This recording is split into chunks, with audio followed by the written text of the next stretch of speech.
Assalamualaikum warahmatullahi wabarakatuh. Perkenalkan, nama saya Nadila Mutiara Maharani, mahasiswa Ilmu Komunikasi Universitas Muhammadiyah Yogyakarta, peserta mata kuliah Government and Public Affairs tahun 2022.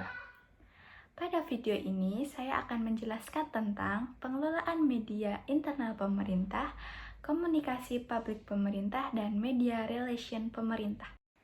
Materi yang pertama akan saya sampaikan yaitu pengelolaan media internal pemerintah. Yang pertama, mengapa pengelolaan media dalam internal pemerintah itu penting? Nah, sebelumnya saya akan menjelaskan apa itu APR. APR adalah Electronic Public Relation. Sendiri adalah inisiatif public relation yang menggunakan media internet sebagai sarana publisitasnya. APR sendiri memiliki tuntunan yaitu memberikan pelayanan publik dengan memanfaatkan teknologi dengan baik. Ruang lingkup media internal dibagi menjadi dua. Yang pertama, media internal untuk publik internal dan yang kedua, media internal untuk publik eksternal. Dari keduanya yang membedakan hanyalah penyebarannya saja, yaitu dalam lingkup internal pemerintah dan untuk eksternal pemerintah. Dalam bentuk dimensiasi informasi sendiri dibagi menjadi tiga, yaitu yang pertama ada above the line. Nah, above the line ini melakukan penyebarannya melalui media mainstream seperti radio, televisi, dan media cetak. Nah, yang kedua ada through the line. Nah, through the line ini melakukan penyebarannya melalui media online dan media sosial seperti WhatsApp, Facebook, Instagram, Twitter, dan lainnya. Dan yang ketiga ada below the line. Nah, below the line ini melakukan penyebarannya melalui media tatap muka secara langsung.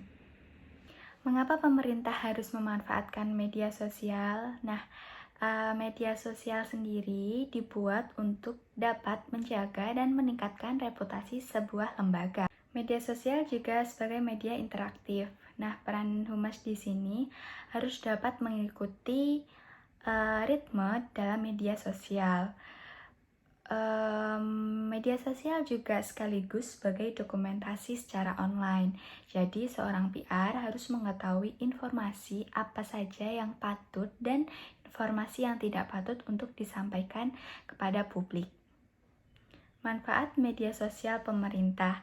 Yang pertama, itu dapat mendorong efisiensi pemerintahan. Dalam penggunaan media sosial dapat meningkatkan efisiensi, juga dapat menghemat biaya, dan juga dapat menjangkau ke khalayak yang lebih luas. Dan yang kedua, dapat memulihkan kepercayaan masyarakat yang telah turun. Dan yang ketiga, dapat menghadapi perkembangan zaman. Dan yang keempat, dapat menjadi sarana komunikasi di saat krisis. Etika bermedia sosial juga telah ditetapkan dalam Peraturan Menteri Pendayagunaan Aparatur Negara dan Reformasi Birokrasi Republik Indonesia pada nomor 83 tahun 2012. Materi yang kedua yaitu komunikasi publik pemerintah. Komunikasi publik pemerintah telah diatur dalam Undang-Undang Republik Indonesia Nomor 9 Tahun 2015. Undang-undang ini telah berisikan tentang pengelolaan komunikasi publik. Instruksi ini ditunjukkan untuk pemerintah pusat, pemerintah provinsi, dan pemerintah kabupaten. Komunikasi publik pemerintah sendiri memiliki tujuan. Yang pertama, dapat menampung aspirasi publik.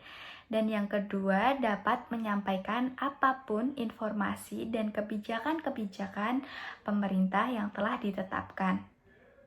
Komunikasi publik pemerintah juga memiliki peran. Yang pertama, dapat menyebarluaskan kepada publik tentang narasi tunggal dan data pendukung tentang kebijakan ataupun program pemerintah. Dan yang kedua, dapat menyampaikan setiap kebijakan dan program-program pemerintah. Dan yang ketiga, dapat menyampaikan informasi melalui berbagai saluran komunikasi. Terdapat 4 pilar komunikasi publik. Yang pertama, pemerintah harus melakukan himbauan kepada masyarakat agar tetap tenang dan waspada dikala dilanda suatu krisis. Dan yang kedua, memberikan akses informasi ke dalam media karena media merupakan salah satu sarana yang baik digunakan dalam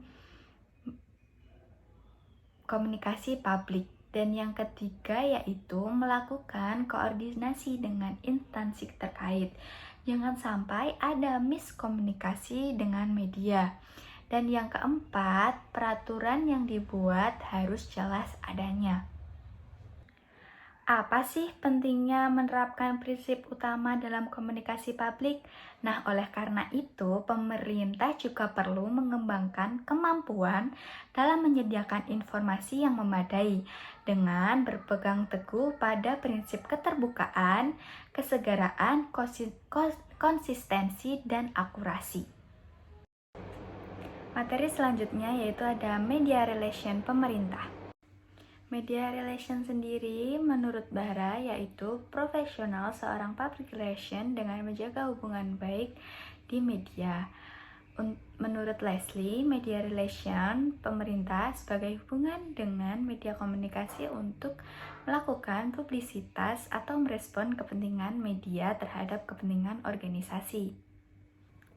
Prinsip media relation pemerintah sendiri menganut simbiosis mutualisme, yaitu saling membutuhkan dan saling menguntungkan satu sama lain. Seperti contoh, government PR butuh ruang publikasi kepada media massa, dan media massa membutuhkan isi konten untuk pemberitaan di medianya.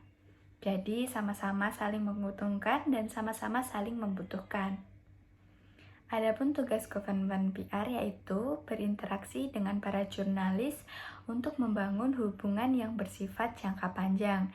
Yang kedua, mengelola kontak dengan jurnalis di saat genting. Dan yang ketiga, mencari liputan media dan merespon permintaan wawancara atau informasi yang dibutuhkan oleh jurnalis. Nah, maksud dari ini antara government PR dan jurnalis ini harus sama-sama saling bersifat baik. Tugas government PR sendiri yang pertama membangun hubungan baik dengan media, dan yang kedua mengembangkan pesan, dan yang ketiga memahami karakter masing-masing media, dan empat menyusun budget. Jadi government PR dengan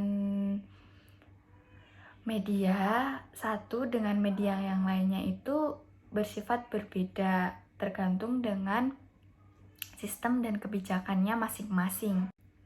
Kompetensi government PR sendiri yang pertama menulis press release, menulis speech letter, memproduksi media visual, manajemen event, riset media, dan copywriting.